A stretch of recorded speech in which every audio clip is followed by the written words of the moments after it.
একটা মানুষ কিভাবে এতটা পরিবর্তন হতে পারে, কিভাবে পারে এতটা ভালোবাসা শিখিয়ে ভালো থাকাটাই কেড়ে নিতে।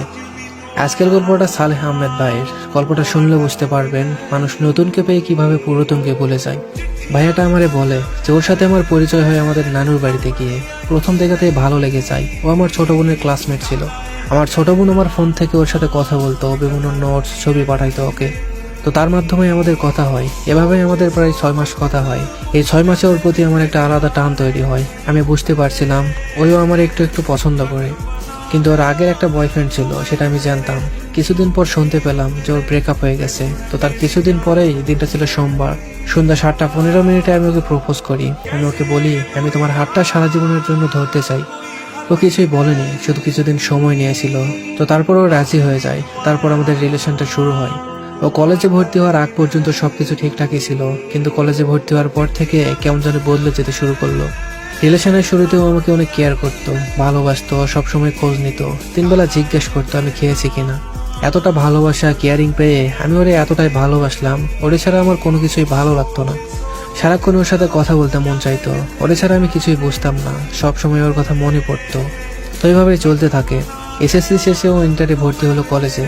কিছুদিন ভালোই চললো, বাট তারপর থেকে শুরু হলো অবহেলা। ওই যে মানুষ বলে না, কিছু মানুষ নতুন পেলে পুরাতনকে ছুঁড়ে ফেলে দেয়, ঠিক তেমনটাই করেছে ও আমার সাথে। ও আমার ইগনোর করতো, আমার ভেতরটা ফেটে যেত। রাত 12টা পর্যন্ত ও আমার সাথে কথা বলতো, কিন্তু অনলাইনে থাকতো রাত 2টা থেকে 3টা পর্যন্ত। জিজ্ঞাসা করলে বলে সে ভিডিও দেখে। একদিন ওর ফোন নিয়ে দেখি ও অনেক ছেলের সাথে কথা বলে, যা আমি মেনে নিতে পারছিলাম না। আমার সব থেকে খারাপ লাগতো, ও আমার কথা শুনতো না। আমি যা বলতাম সবকিছুর ঊর্ধ্বে চলতো। ওর অনেক ছেলে ফ্রেন্ড ছিল, ও ওদের সাথে ঘুরতে যেত। আমি নিষেধ করলেও শুনতো না। নিজেকে খুব অসহায় মনে হতো তখন। ও টিকটকে ভিডিও করতো, ফেসবুকে ছবি দিত, যা আমার মোটেও পছন্দ ছিল না। বেপরদা হয়ে চলাফেরা করতো। হাজারবার বারণ করেছি, কিন্তু শোনেনি। ও বলে আমি টিকটক করব, ছবি দিব, তোমার পোষাইলে তুমি থাকো। এই কথাটা শোনার পর যে কতটা কষ্ট লেগেছে আমি ভাষায় প্রকাশ করতে পারবো না। নিজের প্রিয় মানুষটার মুখে এমন কথা শুনলে কেমন লাগে আমি খুব ভালোভাবেই বুঝেছি।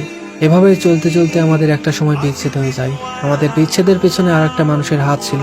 তিনি হলেন আমাদের পাশের বাসার খালা। থার্ড পার্সন হয়ে তিনি আমাদের সম্পর্কটা নষ্ট করে দিয়েছেন। ও আফরিনকে বলতো আমি নাকি আফরিনের সাথে টাইম পাস করি, আমি নাকি ওকে বিয়ে করব না।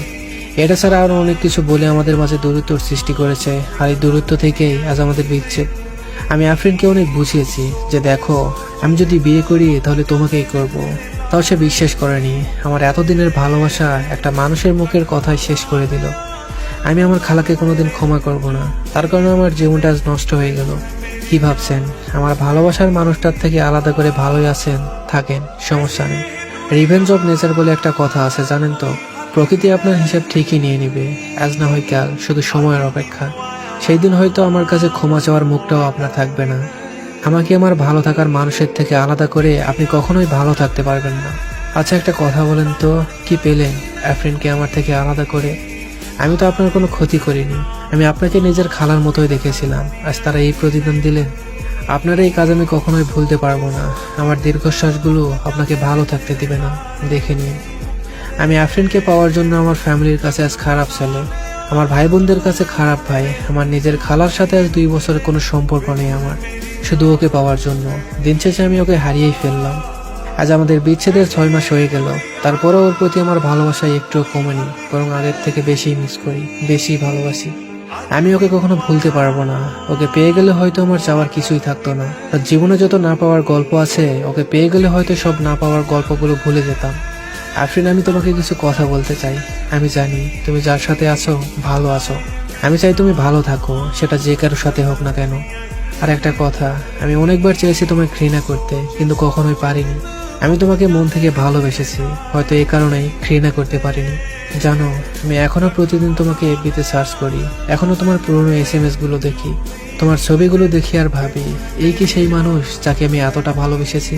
খুব অচেনা লাগে তোমায় এখন, খুব মিস করি তোমার সেই আগের ভালোবাসাগুলো। তোমার কথা মনে হলেই নিজের অজান্তেই চোখে পানি চলে আসে। কি করব বলো, তোমাকে তো আর পাওয়া হলো না, তাই তোমার স্মৃতিগুলো নিয়েই বেঁচে আছি। আমি একদম ভালো নেই তোমায় ছাড়া। তুমি আমার ভালো থাকার কারণ ছিলা, সেই তুমিই নেই, কিভাবে ভালো থাকি বলো? জানো তো, তোমায় খুব মিস করি।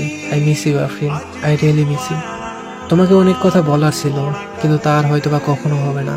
আমি তোমার থেকে অনেক দূরে চলে যাচ্ছি। হয়তো কাছে পেতে ইচ্ছে করলেও আমায় ফিরে পাবে না। আমি চাই তুমি ভালো থাকো, অনেক ভালো থাকো।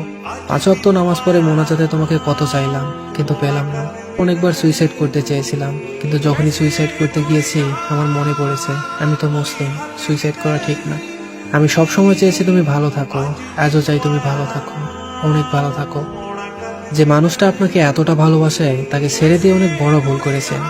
এখন হয়তোবা বুঝতে পারছেন না, একটা সময় ঠিকই বুঝতে পারবেন, কিন্তু তখন হয়তোবা অনেক দেরি হয়ে যাবে।